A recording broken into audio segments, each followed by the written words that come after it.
In today's World Traveler, we're going to take a close look at Queenstown, New Zealand. We're in the South Island, in the vacation center of the country.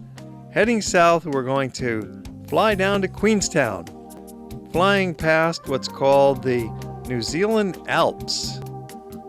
And these are really some high mountains. Mount Cook is the most famous of all the mountains in the South Island, but this whole spine of the island is lined with these majestic Alps. And then we make our descent and landing at Queenstown, where we're met by our bus driver, who's going to be our guide for the next few days and take us around.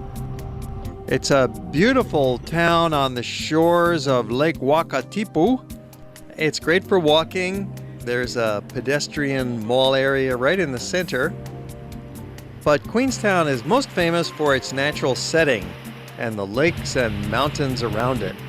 There's a lot of nice day trips that you can take out from Queenstown. And there's boating, hiking, fishing, relaxing, picnicking, all kinds of activities to do here in Queenstown and the surrounding area. This is Dennis Callan for World Traveler in Queenstown. We're on the South Island of New Zealand, towards the southern end of the South Island.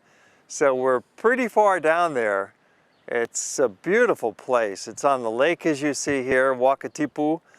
And they've got boating, they've got paragliding, they've got all kinds of outdoor adventures. Most famous for their jet boat, the shot-over jet boat. You can go for a boat ride on the lake, or you can go on several of the nearby rivers, especially the Shotover River. That's the most famous one. It's a wild ride. And just the scenery, you really don't have to do anything except sit on a bench and look around you if you wish for some very entertaining sights. The mountains all around here. And then the town itself is really cute. It's only a small place. It's about 5 blocks wide and 5 blocks deep, right along the lake shore. There's a lot of shops. There's a lot of restaurants and cafes and bars, postcard places, souvenir shops, and a lot of clothing stores, a lot of outdoor gear shops as well. Now this town is small enough that it has the feeling of a quaint village, and yet large enough that there's a lot of things to do here. A lot of the shops downtown will keep you busy for the shoppers, and they say they've got 300 restaurants and cafes in town. Pretty remarkable number. That's not even counting the hotel dining rooms. So you'll find plenty to keep you busy here in Queenstown. Just behind me you see a large steamboat. It's the Earnslaw. It's been cruising the lake for over 90 years. You can take a ride across the lake for an hour-and-a-half round trip, or you can get off at the other end and have dinner and watch a sheep show and then cruise back later in the evening. Either way, it's a nice experience here in Queenstown. There's just so many things to do. There's easily a dozen fun activities that can keep you busy for 3 days here in Queenstown, maybe more. So you don't want to spend just one day here. But if that's all the time you've got, hey, it's worth it just to see the surroundings. The beautiful mountains, the remarkables, and some of the nature trails are worth a stroll. There's a botanical gardens in town as well. And the town is nicely laid out right along the waterfront here. They've got a beach. You could swim in the lake, although it's pretty nippy.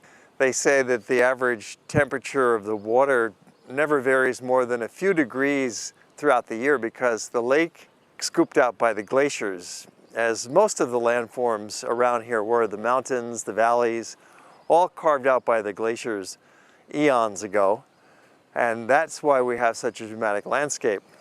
These mountains in the Southern Alps, they're called, and the South Island, are among the most vertical mountains in the world.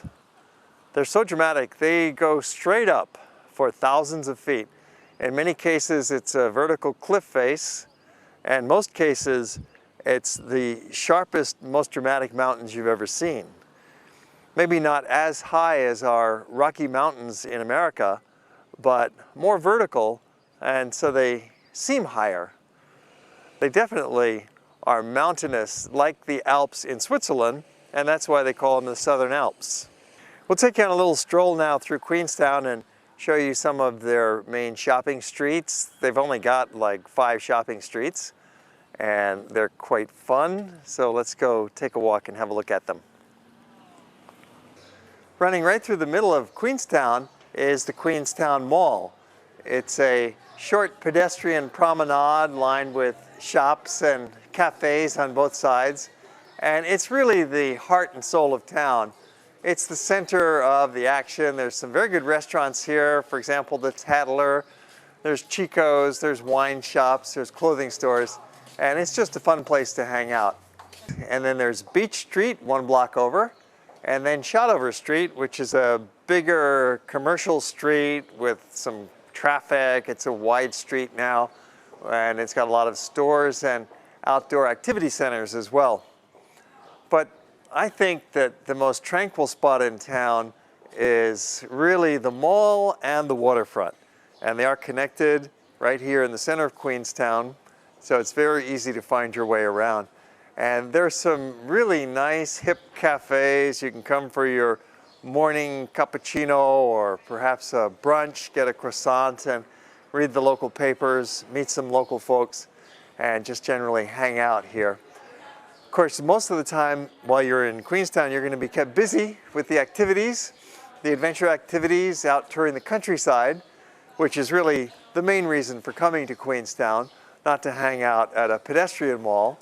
But you'll have some downtime in the evening, certainly, and this is a place to gravitate back to. You find that these shops stay open late until about 9 o'clock, and the reason for that being that most everybody is out during the day, out in the countryside, on the lake, on the river, off to Milford Sound, doing full daytime activities, so they're not in town as much during the day shopping. So therefore the stores all stay open late to accommodate 7 days a week. There are actually 20,000 people living in the general area here, so it isn't that tiny. But the heart of town really is small. Small but compact and really well designed. The way they've done it, they've done a beautiful job.